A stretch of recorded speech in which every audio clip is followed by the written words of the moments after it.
So this is our continued study of the Rasa dance, or the branch into Chaitanya Charitamrita, because during the Rasa dance, we may remember that although he was surrounded by billions of gopis enjoying on the banks of the Jamuna in the moonlit night, Krishna still left all of them to be alone with Srimati Radharani.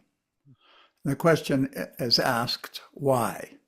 So that topic is compared to mining for jewels and precious metals. So let us do some mining.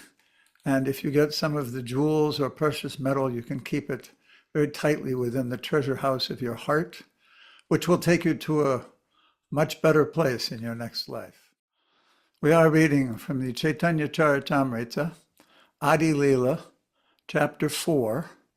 This is text 59 and 60. Srimati Radhika is the transformation of Krishna's love. She is his internal energy, called Hladini. That Hladini energy gives Krishna pleasure and nourishes his devotees. Purport by Srila Prabhupada. Srila Jiva Goswami has elaborately discussed the Hladini potency in his Priti Sandarbha. He says that the Vedas clearly state only devotional service can lead one to the personality of Godhead. Only devotional service can help a devotee meet the Supreme Lord face to face. The Supreme Personality of Godhead is attracted by devotional service, and as such, the ultimate supremacy of Vedic knowledge rests in knowing the science of devotional service. Now, more on that topic. Samapriya, have a reader for us? You have to unmute.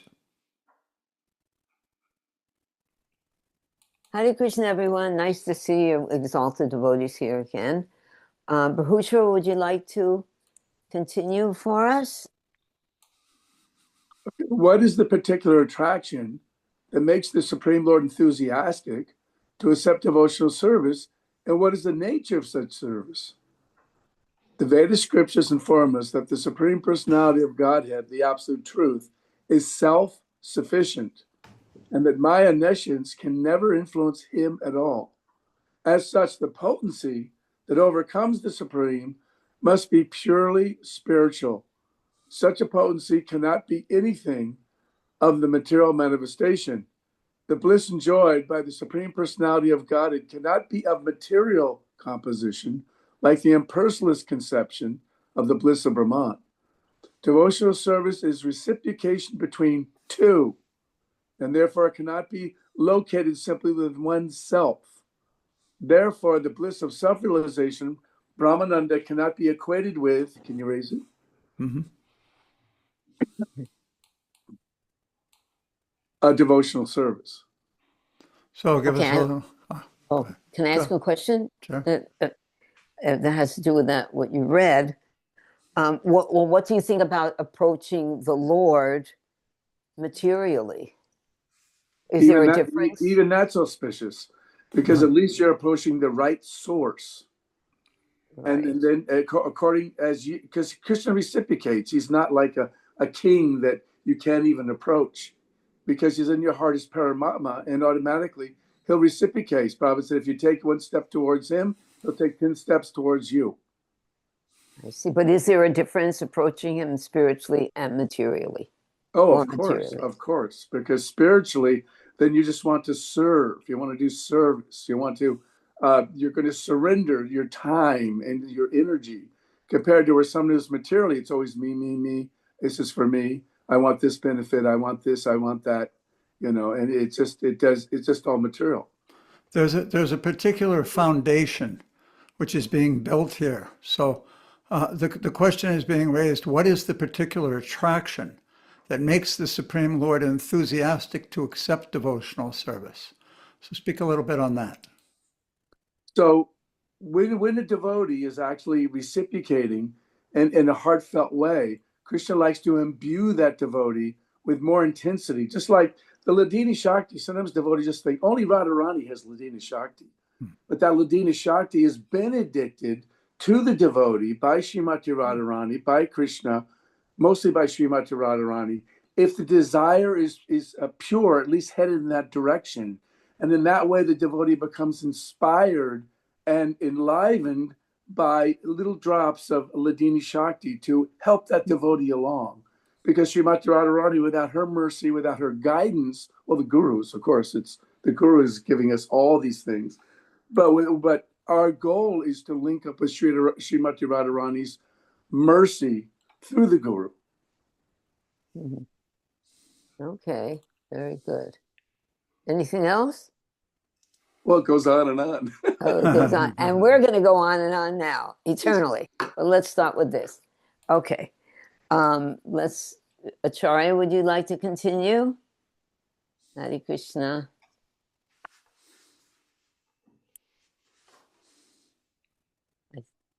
There it is. Okay. Thank you. The Supreme Personality of Godhead has three kinds of internal potency, namely the Hladini Shakti, or pleasure potency, the Sandini Shakti, or existential potency, and the Samvit Shakti, or cognitive potency. In the Vishnu Purana, the Lord is addressed as follows: O Lord, you are the supporter of everything. The three attributes, Hladini, Sandini, and Samvit, exist in you as one spiritual energy. But the material modes which cause happiness, misery, and mixtures of the two do not exist in you, for you have no material qualities. Hladini is the personal manifestation of the blissfulness of the Supreme Personality of Godhead, by which he enjoys pleasure. Because the pleasure potency is perpetually present in the Supreme Lord, the theory of the impersonalist that the Lord appears in the material mode of goodness cannot be accepted. The impersonalist conclusion is against the Vedic version that the Lord possesses a transcendental pleasure potency. When the pleasure potency of the Supreme Personality of Godhead is exhibited by his grace in the person of a devotee, that manifestation is called love of God. Love of God is an epithet for the pleasure potency of the Lord. Therefore, devotional service reciprocated between the Lord and his devotee is an exhibition of the transcendental pleasure potency of the Lord. There it is right there. Why don't you discuss that, Acharya? That last part especially, because we were just questioning it in the previous reading. Yeah. Devotional service, he's saying it's synonymous, that love of God is just another name. So when we talk about bhakti, that's the pleasure potency. That's what we're actually referring to, that energy of Krishna, which he said actually it's one energy. The Hladini, Sandini, Samvit is one energy, but distinguished in these three, and that one in particular, the pleasure potency, is the essence of what devotional service is. Good. Wonderful. Thank you. Anyone else? I had a question, Certainly. Satari. I Yes, had a I see. question. Huh? Yes, welcome. What is existential potency? What is that? Existence. If Existence. something exists, Uh-huh. there has to be some energy which has produced it, which is Oh, upholding it, which is manifesting it. okay. So Sandini is the existential. It means the existence potency. This thing exists. Because there's a source, and it's an internal potency.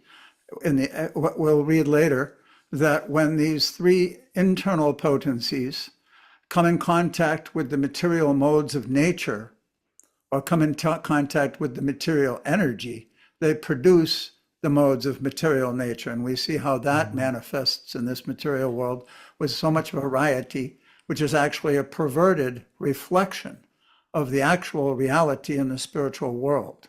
So existence is also there. It's not that it doesn't exist. There's and Balaram is the presiding deity of that. Okay, And thank you. Can I throw in a quick comment on that also? Sure. Please. It also, I think it also helps to understand that those three correspond to the three aspects of what Krishna's nature is as Sat Chit Ananda. Hmm. That Sat is existence, eternal existence, Chit is knowledge, and Ananda is bliss. So those three correspond to Hladini, Sandini, and Samvit. That's the definition, actually, of them, of each one. Yes? Thank you. Okay. Yeah. At least that helps me understand what they are by Certainly. corresponding them like that. See. Yeah. Sat Chit and Ananda are the bases of those three things, as Dhruva Maharaj described. Sandini, Samvit, and Hladini is a function of them Oh, in the okay. spiritual world. That's good. Okay, good. Thank you, Mukunda. All right, that's wonderful. Okay, why don't you read, Mukunda?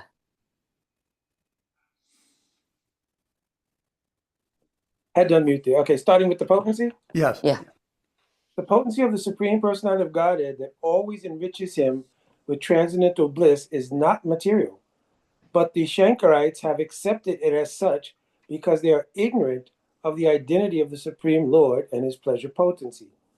Those ignorant persons cannot understand the distinction between impersonal spiritual bliss and the variegatedness of the spiritual pleasure potency. The Hladini potency gives the Lord all transcendental pleasure, and the Lord bestows such potency upon his pure devotee.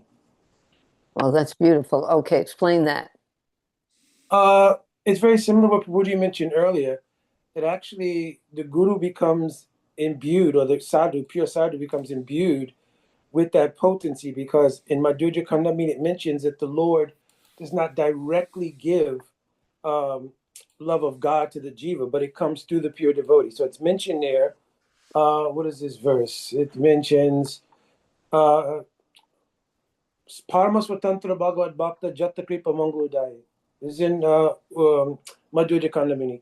That the pure devotees are given Swatantrata, means independence, to give this mercy of this Swarup Shakti, this Sandini Samvit Hladini, through their Harikatha, through their blessings to the devotees, through their instructions to devotees. They are given the power independently by God to give that to the jivas.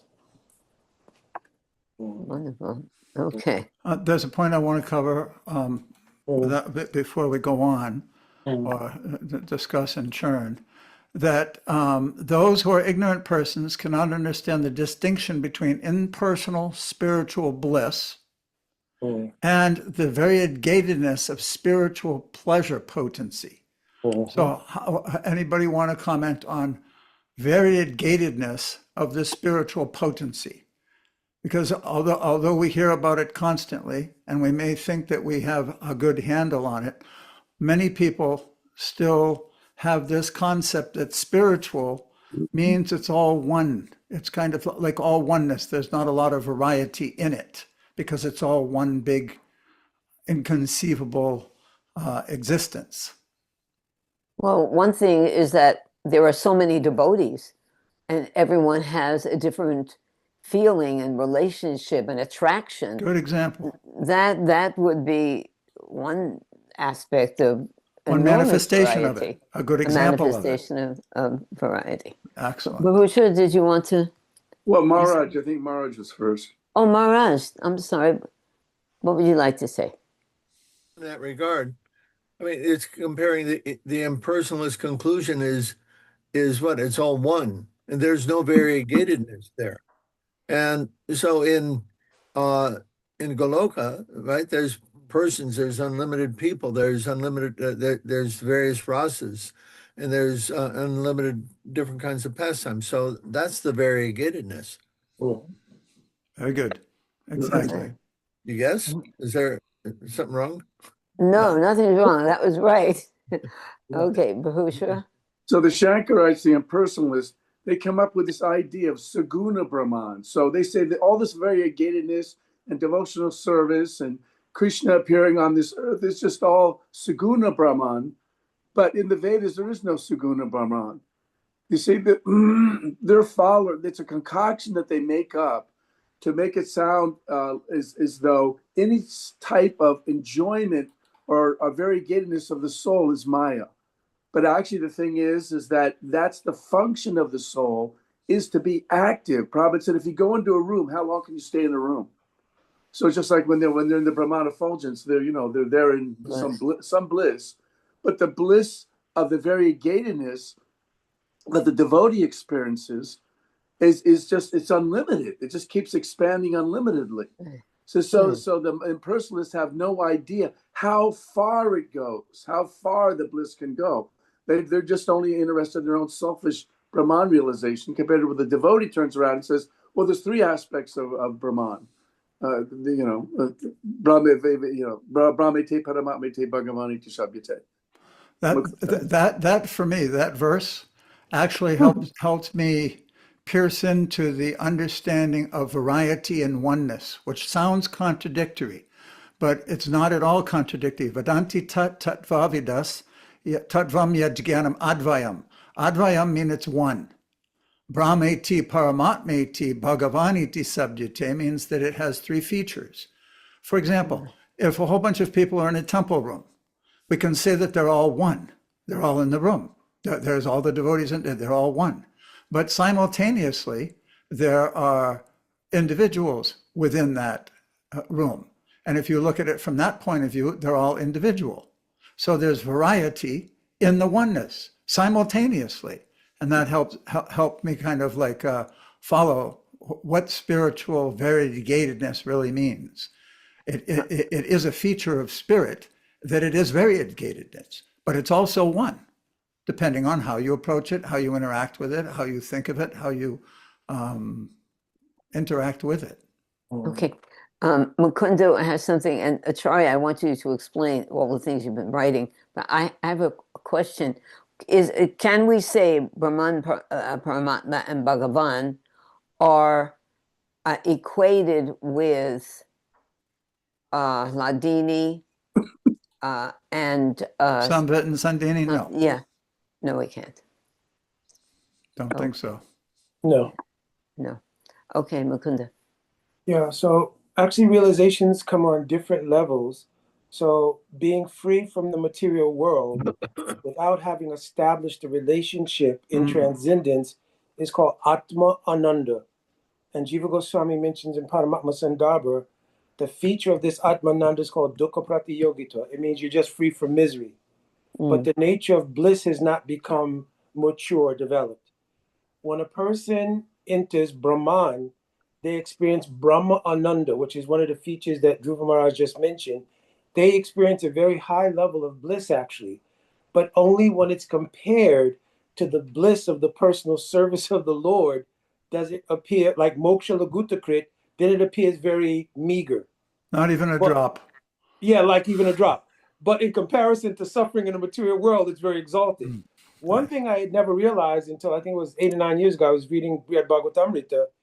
You can advance from the Brahman to upwards and go up. You can go up from there. Yeah. Mayavadis, they never touch the Brahman, actually. That's why that verse is there. Ye ne ravindaksha vi mukti maninas. They're not actually liberated. Because of the aparad of considering Bhagavan to be Maya, they can never remember the Brahman effulgence. Brahmana pratishtaham is coming from the body of Krishna. So they can never even touch the Brahman. Wow. Although they think they have. Dangerous. They think dangerous. they have Vimukti Mukunda, Mahima. Yes. Mukunda Fall Prabhu, again. did you say that you can go up from Brahman? Yes, yes. In Brihad Bhagavatamrita, Muktasha Tasha Taya Chakti Satchidanandadenam Prapitas. Gokumar asked the question, what happens to those who've already given up a material body and have entered Brahman? How will they get bhakti? Because you need to have contact with a sadhu and practice bhakti. And if you don't have your body anymore, how does this happen? To answer that question, Nard quotes this verse, that being inspired by Taya Shakti means the internal energy and a desire for greater bliss. Paramatma himself, which we just said, Brahman, Paramatma, Bhagavan, Paramatma gives them darshan, inspiring a mood of service. I can put that verse in I don't know if I can put it in the chat unless I go on my phone again. But I memorized the verse, so I'll find a way to put it in the chat. Okay. But I'm confused because Prabhupada says so many times that not knowing anything about the Supreme Lord, they want activity, they're forced to come back here. Come on, Mayavadis.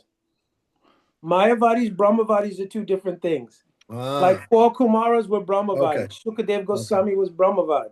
But All your right. Brahmavad can be broken. Sannyasi Thakur and Jivadharma was Brahmavadi. Hmm. But by the influence of bhakti, the Brahmavad can be broken. But Mayavad, unless that aparad is given up, like Prakashan under Saraswati, meeting Mahaprabhu, you can never advance beyond simply being freed from the material world and thinking I'm liberated. Yeah. Okay. Hmm. Acharya, I think Acharya wanted to say something. Okay. Did you, Acharyaji? No, I'm just using the chat just to Okay, to throw out ideas. analyze things. Okay, good. All right. Okay. Manvantara, would you like to read? Manvantara? Oops. Text 61. Lord Yes. Krishna's body is eternal, Sat, full of knowledge, Chit, and full of bliss, Ananda. His one spiritual energy manifests three forms. Hilindi is his aspect of bliss, Sadini of eternal existence, and Samvit of cognizance, which is also accepted as knowledge. Purport. In his theses, Bhagavat Sandarbha 103, Srila Jiva Goswami explains the potencies of the Lord as follows.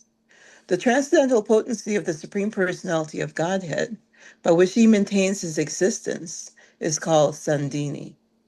The transcendental potency by which he knows himself and causes others to know him is called Samvit.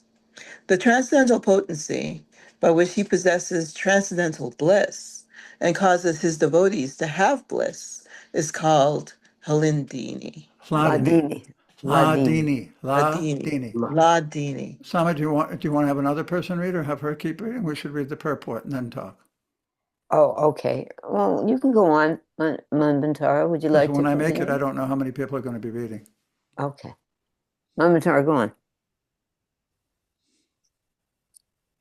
Is she here? Manvantaraji. Okay, she's not. I'm sorry. I thought I Oh, was do you I thought want I to was read? unmuted. I'm sorry. Okay, darling. Just read. This is a big purport. The total exhibition of these potencies is called Visuddha Sattva, and this platform of spiritual variegatedness is displayed even in the material world when the Lord appears here. The pastimes and manifestations of the Lord in the material world are therefore not at all material. They belong to the pure transcendental state. The Bhagavad Gita confirms that anyone who understands the transcendental nature of the Lord's appearance, activities, and disappearance becomes eligible for freedom from material bondage upon quitting the present material tabernacle. He can enter the spiritual kingdom to associate with the Supreme Personality of Godhead and reciprocate the Ladini potency in transactions between him and the Lord. In the mundane mode of goodness, there are tinges of passion and ignorance. Therefore, mundane goodness, being mixed, is called Misra Tattva. But the transcendental variegatedness of Visuddha Tattva is completely free from all mundane qualities. Visuddha Sattva is therefore the proper atmosphere in which to experience the personality of Godhead and his transcendental pastimes. Spiritual variegatedness is eternally independent of all material conditions and is non-different from the Supreme Personality of Godhead, both being absolute. The Lord and his devotees simultaneously perceive the Ladini potency directly by the power of the Samvit potency. Do you understand that? No. It sounds like Spanish. Okay. There's a proper. The Lord and his devotees simultaneously perceive. Up here. Where do we read it?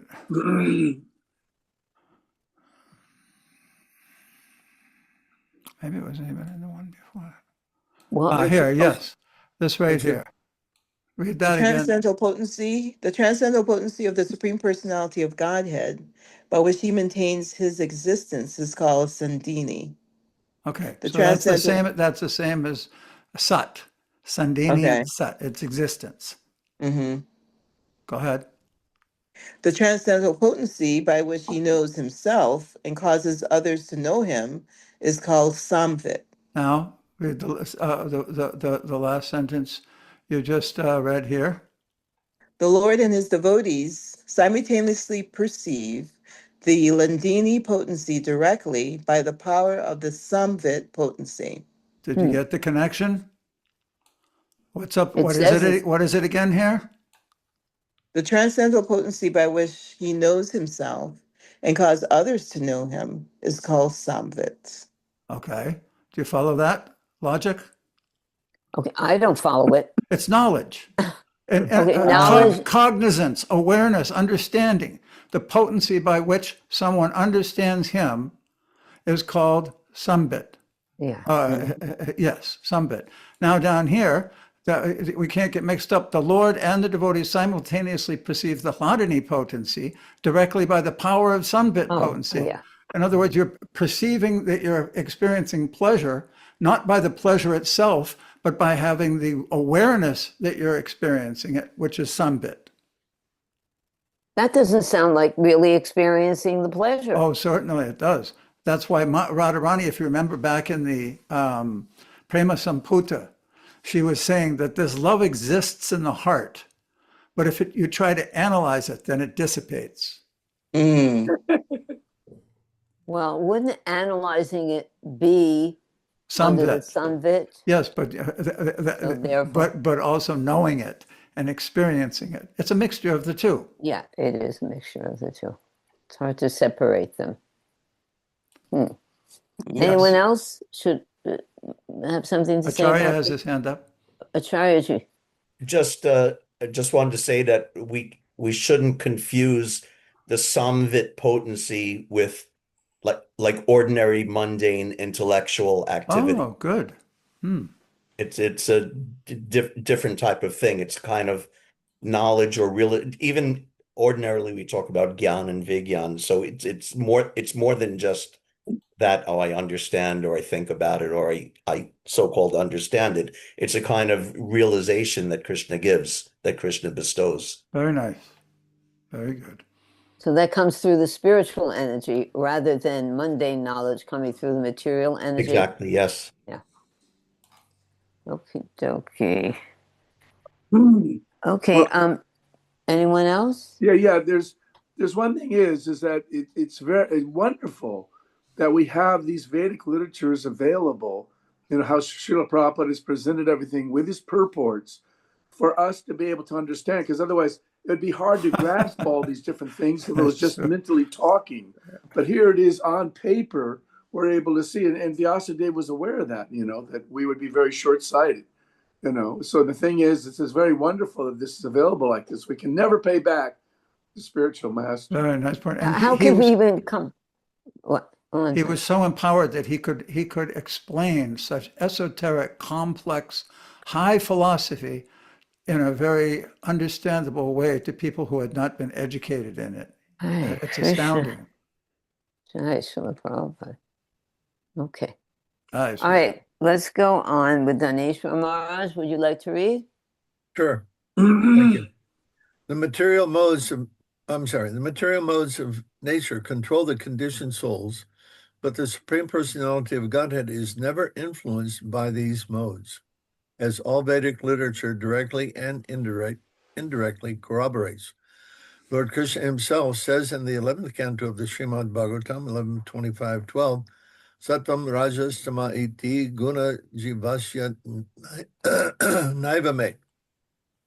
The material mode of goodness and passion and ignorance are connected with the conditioned souls, but never with me, the Supreme Personality of Godhead. The Vishnu Purana confirms this as follows. The Supreme Personality of Godhead Vishnu is beyond the three qualities of goodness, passion, and ignorance. No material qualities exist in him. May that original person, Narayan, who is situated in a completely transcendental position, be pleased with us. When not manifested, the modes of material nature are said to be in goodness. When they are externally manifested and active in producing varieties of material existence, they are said to be in passion. And when there is a lack of activity and variegatedness, they are said to be in ignorance. In other words, the pensive mood is goodness, the activity is passion, and inactivity is ignorance. Above all these mundane qualitative manifestations is Vishuddha Sattva. When it is predominated by the Sandhini potency, it is perceivable as the existence of all that be. Now, wait a minute. When it, The spiritual potency, Vishuddhasattva. okay. So when Vishuddhasattva is predominated by the Sandhini potency, it is perceivable as the existence of all that be. When predominated by the Samvit potency, it is perceived as knowledge in transcendence. And when predominated by the Hladini potency, it is perceived as the most confidential love of Godhead. Vishuddhasattva, the simultaneous manifestation of these three in one, is the main feature of the kingdom of God. Oh, what a nice description. Would you like to explain that? It's beautiful. I wish I could. I'm sure you can if you think about it. That's Well, perfect. yes, scroll up a little bit. So first of all, of course, it's explaining that Krishna, he's above the modes. He's nirguna. He's never touched by the qualities of even material, mundane goodness, passion, and ignorance. But he's free from that. And as far as when it got into the other part, Landini Samvit, yeah, I'm sorry. I want to study that a little bit. One of the things that we were just discussing previously is variety. And just like colors, in the material world, we have the three modes of material nature, which are compared to yellow, blue, and red. Now, if there's a predominance of one of those colors, then it manifests a darker color or a lighter color or a mixed color. So in the same way, because it coming from reality, in Vishuddhasattva, when it's predominated by Sandhini potency, it's perceivable as existence of all that be, even in the spiritual world. When that same uncontaminated Vishuddhasattva, pure spiritual energy, is dominated by the Samvit potency, it's perceived as knowledge in transcendence. And when it's predominated by Hladini potency, it's perceived as the most confidential love of Godhead. So he's differentiating between the three energies and explaining that variety is produced by their interactions. And just like the modes of nature, it says in the Bhagavad Gita, they're always competing with one another. It's the way nature works, because it's a reflection of the reality. Even in the spiritual world, these, in so many unlimited varieties, are mixing to produce what's there. That's why it says here that Vishuddhasattva, the simultaneously manifestation of these three in one, is the main feature in the kingdom of God. Thank you. That's it. That's the energy in the spiritual world, Vishuddhasattva. And these Samvit, Hladini, and Sandhini, that's the breaking it up into different categories. But the whole thing is called Vishuddhasattva. That's a wonderful purport, Billy. Mukundaji and then Acharya. Yeah, in the spiritual world, the existence is like the Dham itself, Vrindavan. Nice. The bodies of all of the Brijabasis, including Krishna's body, is composed of Sandhini Shakti. Right. All the bodies of the spiritual world are composed of Sandhini Shakti. The cognition that I am Krishna's friend, Krishna's parent, and so forth, is given by the Samvit Shakti. Oh, this is so good. Yeah, the happiness that comes from knowledge of that relationship is called a Hladini. Very beautiful. There it is in Perfect. one. Perfect. All right, let's read that. Read that one, Mukunda. Just wait. Read 61. And two. 60. Okay, I come down a little bit. Oh, okay, no, my screen on. Okay, Lord Krishna. Oh, all right. Go on, read it. Read it. I won't speak anymore because it always comes up. One or two things. Just read Right. it, Prabhu. Lord Krishna's body is eternal, Sat, full of knowledge, Chit, and full of bliss, Ananda. His one spiritual energy manifests three forms. Ladini is the aspect of bliss, Sandini of eternal existence, and Samvit of cognizance, which is also accepted as knowledge. I love the way that you put it together in a very practical, understandable Also, way. it's self-realization. Self-realization would Yeah, also be knowledge. Self-realization. Exactly. Yeah, that comes from Samvit. Should I read the purport? We No, just, we wait, that's what we're Oh, you read reading. the purport. We Oh, just okay. read it. Ding. Acharya? Okay, Acharya. Yeah, could you go back to the purport that we had just read? Yeah. I have a question, maybe you, Dhruv, or if someone wants to briefly, I don't want to sidetrack too much. Yeah, where it says when not manifested, the modes of material, those first three sentences there, would anyone like to, try to say something about that or explain it? Because I'm not exactly sure what's being referred to. Why don't you Like, read the them? modes of Acharya, material read nature them. not manifested, to me, that sounds like before the creation, when there's just the Mahatattva, the unmanifested. So I'm not exactly sure what's referred to here. That sounds like it could be one interpretation for that, certainly. Why don't you read it so that we can have an understanding of this again? When not manifested, the modes of material nature are said to be in goodness. When they are Okay, stop there. So stop Okay. there. When the modes of material nature are not prominent, No, not manifested. well, Doesn't that say- means so that- completely not prominent. Exactly, Not so even that's- in that- existence. right. So that's Yeah. So goodness. that's the Okay. spirit, right? Pure Yeah, my spiritual. goodness. is that talking about the spiritual world, or is that talking about the beginning of the creation before the three modes manifest? Yes, it's called Pradhan. My good wife is laying down listening. Uh-huh. It's called Yeah, Pradhan. so that's what's being, so that state is. She's welcome to join us, by the way, anytime. Yeah, she's Howdy, she's Mo. listening. Mohini, anytime. She We'd said, love to "Hey, have Mo." you. So the next is when they're externally manifested. So that's like the whole course of creation is when the modes are fully manifested and active. Right. Yeah. And then there's a lack of activity and variegatedness. What is that referring Just to? like in Bhagavad Gita, it's inertia. Laziness, indolence, laziness. Yeah, no action.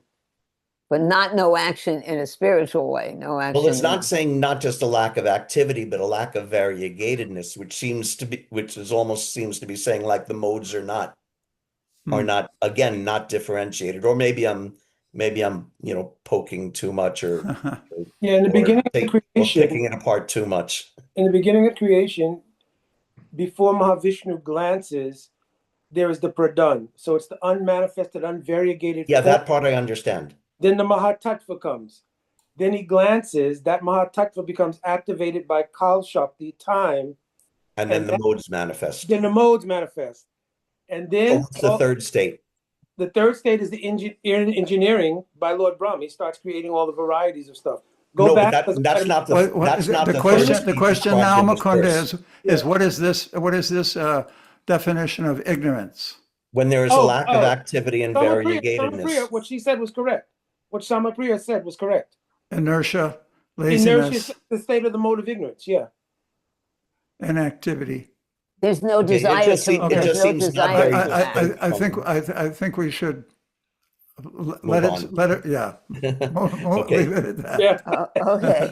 All right. She was No, correct. that's good. Sometimes I get hung up on things. Certainly. Hare Krishna. Ah, that's good. Oh, wait, Maharaj has something, but you Yeah, wanna I've got a just take question. it- I've got a question. Please scroll up again.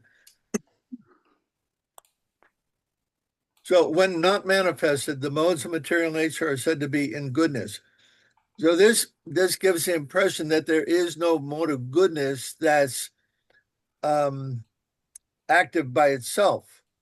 It's only when the absence of passion and ignorance are there. No, But- Visuddhisattva is without the modes of nature. Well, This this is is like- not talking about Vishuddhasattva. This is talking about the material world. No, we just went through talking about the pradhan. In other words, when it's not manifest, there's no material nature. Even It's not if you're in the manifested. material When world, not if you're- manifested, the modes of material nature is said to be in goodness because they're not active. you can Okay, be in the spiritual world, even if you're in the material world, you can be in complete spiritual I'm going to have to consciousness. take I'm going to have to take a what do I call it? Like Let a me just- executive decision Rain to check. continue on. Oh, Let me here we just- go. Oh, okay. Please Sorry. let me just ask you where you are, because I'm trying to follow this on the database. And this purport is not above 60, We're in 62, it's in 62. correct? Thank you. Uh-huh. Okay. Let's go on with Jatari reading. Jatari ji, would you like to read? Yes, yes, I'm reading. Yes. Okie Hare Krishna. dokie. Thank you. Okay, the absolute truth is therefore the substance of reality, eternally manifest in three energies. The manifestation of the internal energy of the Lord is the inconceivably variegated spiritual world. The manifestation of the marginal energy comprises the living entities, and the manifestation of the external energy is the material cosmos. Therefore, the absolute truth includes these four principles: the Supreme Personality of Godhead Himself, His internal energy, His marginal energy, and His external energy. The form of the Lord and the expansions of His form as Swayam Rupa and Vaibhava Prakash are directly the enjoyers of the internal energy, which is the eternal exhibitor of the spiritual world, the most confidential of the manifestations of energy. Okay, so I just want to point out that Prabhupada, in this particular statement, is pointing out that the Swayam Rupa forms and the Vaibhava Prakash forms. That means not the Purusha avatars, not the Manvantara avatars, not the Yuga avatars, not the Leela avatars, not the Saktivesha avatars. Just the Swayam Rupa and the Vaibhava Prakash are enjoyers of the internal energy. They're in the spiritual world. Go ahead, Chachai, continue. Okay. The external manifestation, the material energy, provides the covering bodies of the conditioned living entities, from Brahma down to the insignificant ant. This covering energy is manifested under the three modes of material nature and appreciated in various ways by living entities in both the higher and lower forms of life. Each of the three divisions of the internal potency, the Sandini, Samvit, and Hladini energies, influences one of the external potencies by which the conditioned souls are conducted. Such influence manifests the three qualitative modes of material nature, proving definitely that the living entities, the marginal potency, are eternally servitors of the Lord and are therefore controlled by either the internal or the external potency. Wonderful. Wow. Let's read this next verse, Sama, because it's a Okay, keep going, Jatari. reference Okay. of what we just read. O Lord, you are the support of everything. The three attributes, Hladini, Sandini, and Samvit, exist in you as one spiritual energy. But the modes of material nature, but the material modes which cause happiness, misery, and the mixtures of the two do not exist in you, for you have no material qualities. Wow. This is a text from the Vishnu Purana. One of the features of Chaitanya Charitamrita, the way it's written for those who are studying it, is that concepts will be made and described and defined even. And then generally there are quotes from Shastra which support what was just said. It's kind of a literary technique that Krishnadas Kaviraj Goswami uses. So just kind of note that as we go through it. So this quote from the Vishnu Purana substantiates what we just read about the modes. Okay, I'm going to have someone else read now, okay? Before we Yes. get into, Thank you. thank you, Chataraji. We're just going to, Pushkar, would you like to read? Give me a minute. Pushkarji, you there? I'm here. Good. I Please read. still have a cold. Or I'll try to read for a couple seconds. Oh, Sound good? What are we up to here? Your voice is nice and low. 65. 4. 64. The essential portion of the Sandhini potency is Shuddha Sattva. Lord Krishna's existence rests upon it. Okay. Purport. No, 65. No. Yeah, 65. 65. Krishna's mother, father, abode, house, bedding, seats, and so on are all transformations of Shuddha Sattva. Purport. Lord Krishna's father, mother, household affairs are all displayed in the same Vishuddha Sattva existence. A living entity situated in the status of pure goodness can understand the form, quality, and other features of the Supreme Personality of Godhead. Krishna consciousness begins on the platform of pure goodness. Although there is a faint realization of Krishna. What? Go ahead. There is a faint realization of Krishna at first. Krishna is actually realized as Vasudeva Shabditam, the absolute proprietor of omnipotence, or the prime predominating deity of all potency. When the living entity is situated in Vishuddha Sattva, transcendental to the three material modes of nature, he can perceive the form, quality, and other features of the Supreme Personality of Godhead through his service attitude. Swayam Rupa Seva. The status of pure goodness is the platform of understanding, for the Supreme Lord is always in spiritual existence. Okay, before you go on, that sentence there, Maharaj, did you see that? When the living entity is situated in Shuddha Sattva, that kind of describes what we were talking about before, I think. You want to read that again, Pushkar, when the living entity is situated in the Shuddha Sattva? Just quoting a Lord Shiva verse, I believe. We don't have all the Bengali and Sanskrit, but he is paraphrasing.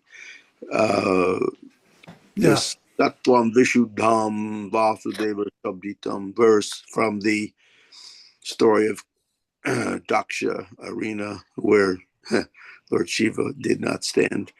And then he was characterized as in this state. He himself is stating it, Lord Shiva. Sattam Vishuddham Vasudeva Shabditam. So therefore, why should he have to stand up for Daksha? Anyway. Okay. So what was I supposed to say? No, that was very good. Yes, that was good. I just thought that last part was significant in what we were discussing before. The living entity is situated in the Shuddha Sattva. I think it's really easy to categorize. You can say that if someone knows about the Supreme Personality of Godhead and understands him, then that is a work of the Vishuddha Sattva energy. It's not a material modes of nature. You don't understand Krishna through them. That's it. Although it can be material tinged. Yes, these religious things. But then you're not really understanding him in truth. Janma karma chamedevya. Complete, right. Complete. Maharaj? Yeah, quick question. Because I had the impression that Balaram, he expands as all of Krishna's paraphernalia. So here now it's saying it's Shuddha Sattva. Pure spiritual energy is Shuddha Sattva. Okay. So that is Balaram. Emanates from Balaram. That's from Balaram. That Sandhini potency. That's Balaram. Right? Mukunda's giving me the okay. That's good. Well, Balaram is none different from Krishna, except that Krishna's first and he's second. Well, everyone's in charge of different things. No, Mukunda? All right, go on, Mukunda. No, Krishna is doing it through Balaram. Let's hear Go what ahead, Pushkar. Pushkar. Go on. What's the mystery? I mean, yeah, it's a mystery, but I mean, there's nothing. Krishna's acting through Balaram. He's expanding, not having to do anything. Karyam, was it? Natasya Karyam Karanam Chavidyate. So he's acting through Balakriyacha, Jnana Balakriyacha is 3 energies. He's acting through Balaram, but we have to understand that Balaram is also a person, because that gets confusing. It becomes a Right. little bit impersonal even. If we don't understand Balaram is an expansion and Krishna's acting, but he is a full person. That's the mystery of everything. Yeah. He's the Vaibhav Prakash of Swayambhav Vaibhav- Krishna. So Vaibhav means he's Krishna himself with a slightly different mood. That mood is called Seva Vastu Seva Vritti. He has the attitude that I am the servant of God. So therefore, but not like the devotee, but he's Bhagavan, because if we couldn't have the mood of being a servant if it wasn't there in the absolute truth. So the Vaibhav Prakash of Krishna is the mood of Savior Bhagavan, it's called. So he becomes the servant of Krishna in all kinds of ways. The Dham, all of his associates' bodies, even the Vaikuntha, all of these things are from Sandini Shakti, as Samapriya was saying. So he's the very substance of service and the attitude of service. Therefore, Balaram's energy exists in all the rasas, even in Madhurya rasa as a Nanga Manjari. Right. So he's the mood of service, Bhagavan. He's So called that's Bhagavan. the basis of my question. That Balaram is manifesting all the paraphernalia for Krishna's pastimes. But here it's saying Samvit it's a result, I'm sorry, of Shuddha-sattva, transformations of Shuddha-sattva. It's the energy that he's using. He has to Yeah. use energy. He has to employ Actually, the energy. Vasudha if you think, we just read that Vasudha is the energy, is the energy in the spiritual world. And so that's Balaram. But Balaram is energetic, not energy.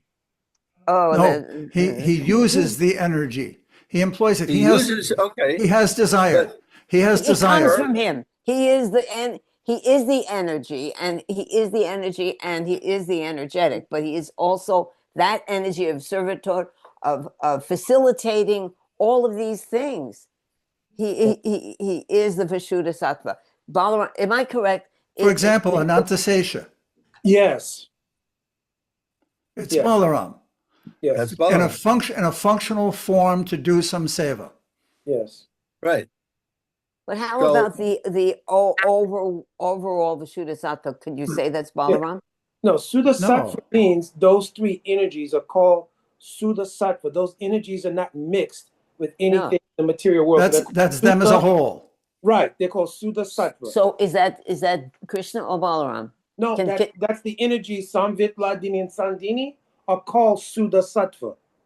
Right. Okay, well, where do they come from? Where do they Everything come comes from Krishna. It's Karana Karanam. But we're not talking about that. Yeah. Where's Balaram fit in then?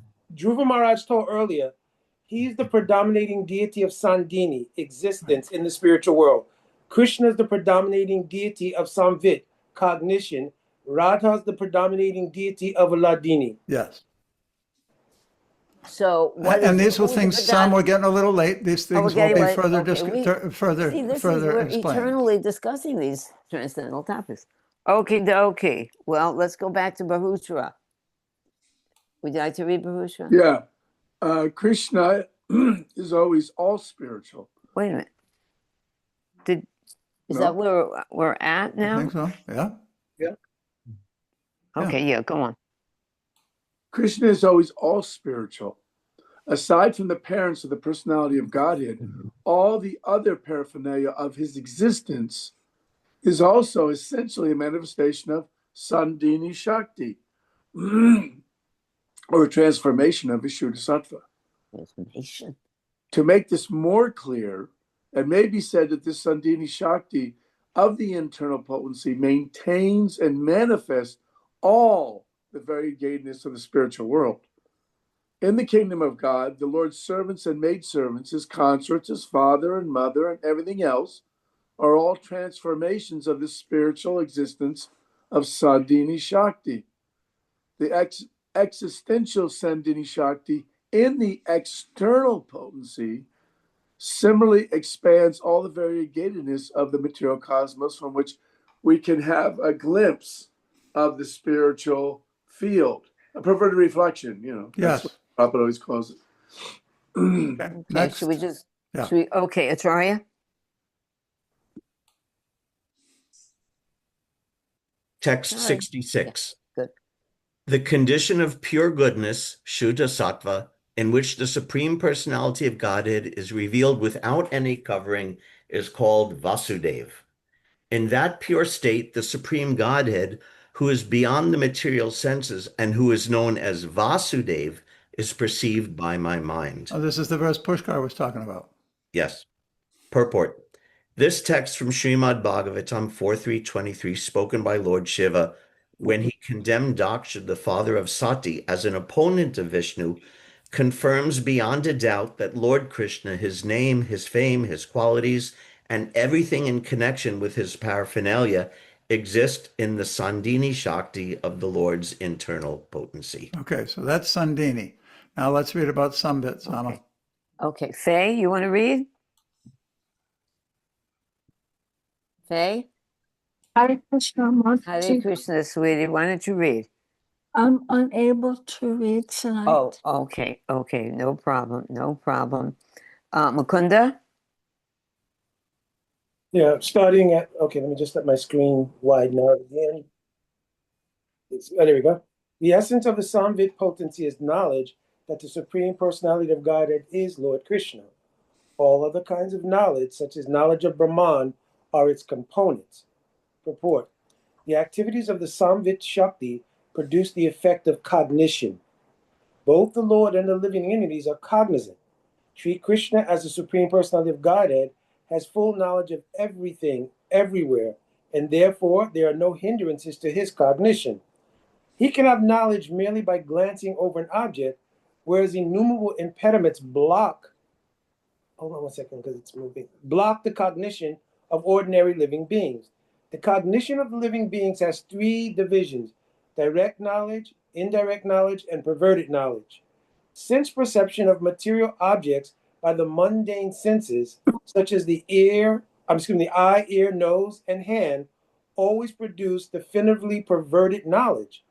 This illusion is a presentation of the material energy, which is influenced by Samvit Shakti in a perverted manner.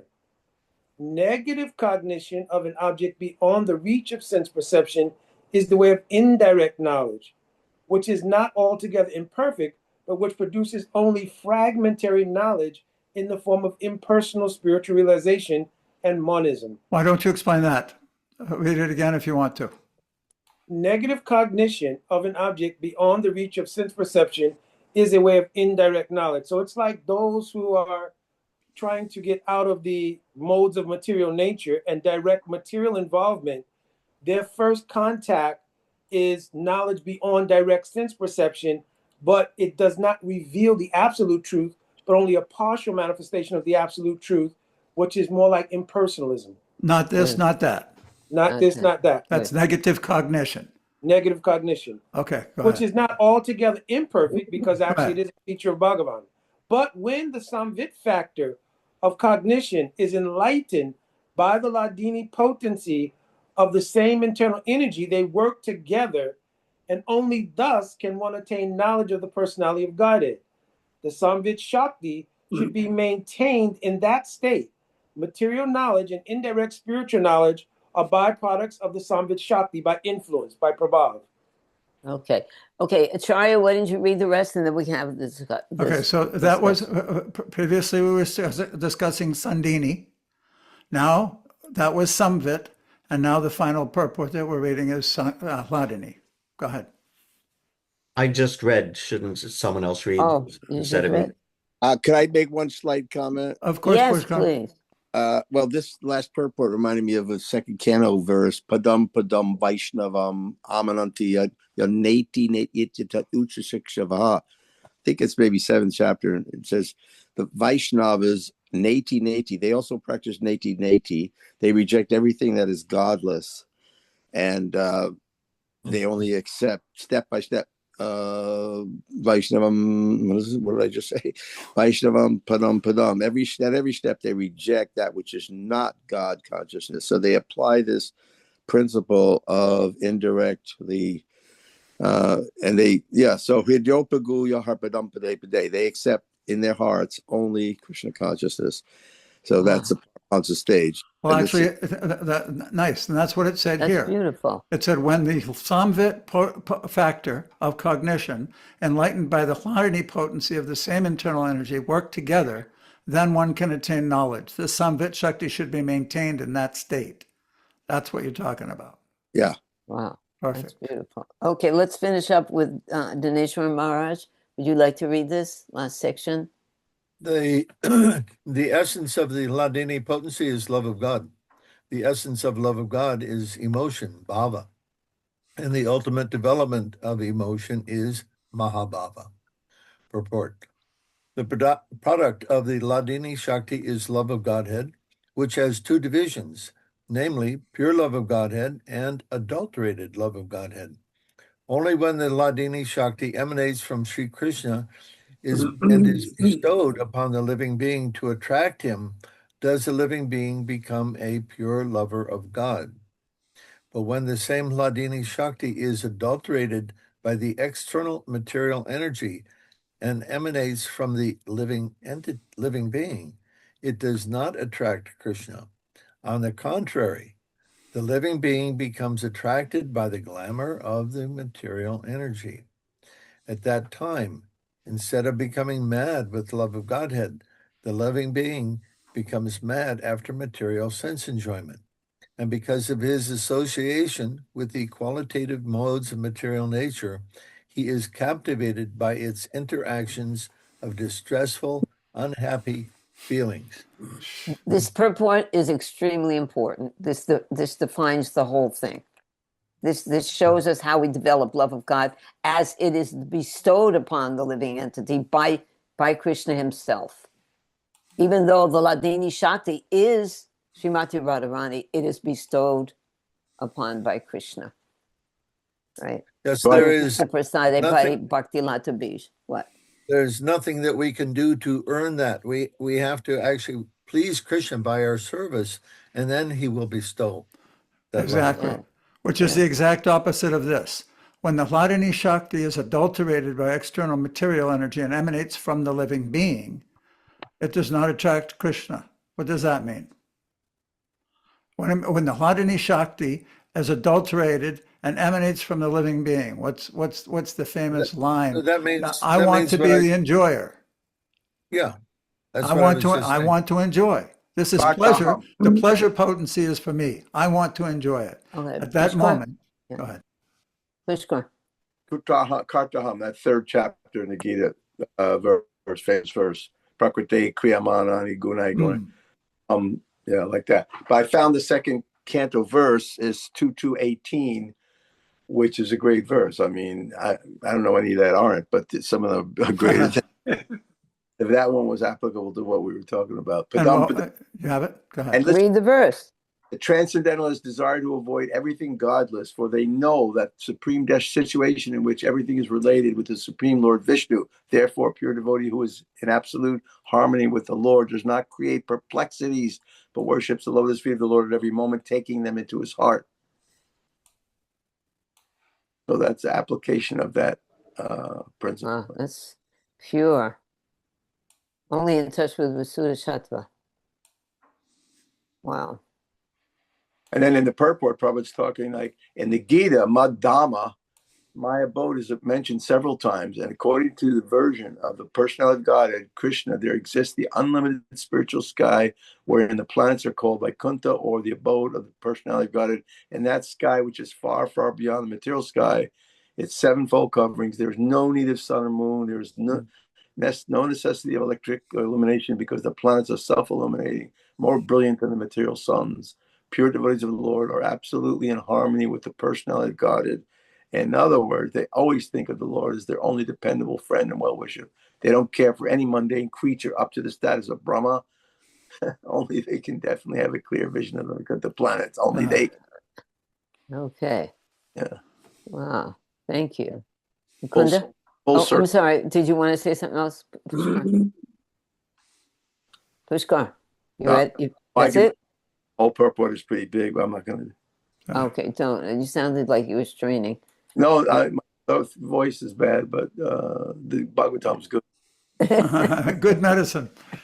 Okay, Mukunda. Yeah, actually, this is what happens when a devotee obtains the stage of Bhav. In the Bhakti Rasamrita Sindhu describes Suddha Sattva Viseshatma.